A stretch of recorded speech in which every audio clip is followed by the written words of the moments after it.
বাংলাদেশের অন্তর্বর্তী সরকারের প্রধান উপদেষ্টা অধ্যাপক ডক্টর মোহাম্মদ ইউনূসকে টেলিফোন করেছেন সংযুক্ত আরব আমিরাতের রাষ্ট্রপতি শেখ মোহাম্মদ বিন জায়েদ আল নাহিয়ান। এ সময় তিনি বাংলাদেশের অন্তর্বর্তী সরকারের নেতৃত্ব গ্রহণ করায় ডক্টর ইউনূসকে অভিনন্দন জানান। বুধবার 28 আগস্ট প্রধান উপদেষ্টার প্রেস উইং থেকে পাঠানো এক বিজ্ঞপ্তিতে বলা হয়, তাদের টেলিফোন কথোপকথনের সময় শেখ মোহাম্মদ আশা প্রকাশ করেন যে প্রধান উপদেষ্টা অধ্যাপক ইউনূস এবং অন্তর্বর্তী সরকার বাংলাদেশের সমৃদ্ধি বয়ে আনবে। অধ্যাপক ইউনূস সংযুক্ত আরব আমিরাতের রাষ্ট্রপতিকে বাংলাদেশকে অব্যাহত সমর্থনের জন্য ধন্যবাদ জানান।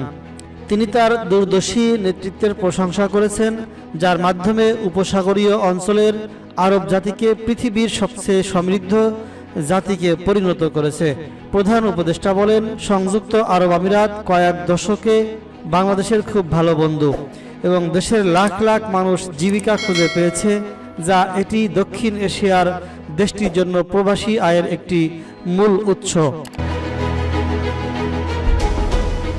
অধ্যাপক ইউনূস বলেন, বড় ধরনের প্রাকৃতিক দুর্যোগের সময় সংযুক্ত আরব আমিরাত বাংলাদেশের জনগণের পাশে দাঁড়িয়েছে এবং এই দেশে বাংলাদেশি প্রবাসী দক্ষ ও অদক্ষ শ্রমিকদের কাজ করার সুযোগ দিয়েছে।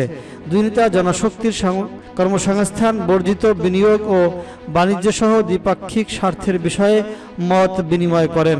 ডক্টর ইউনূস রাষ্ট্রপতিকে সুবিধাজনক সময়ে বাংলাদেশে সফরের আমন্ত্রণ জানান।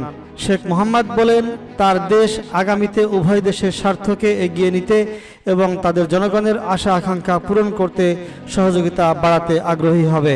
আরব বিশ্বে সংযুক্ত আরব আমিরাত বাংলাদেশের অন্যতম বৃহত্তম বাণিজ্যের অংশীদার।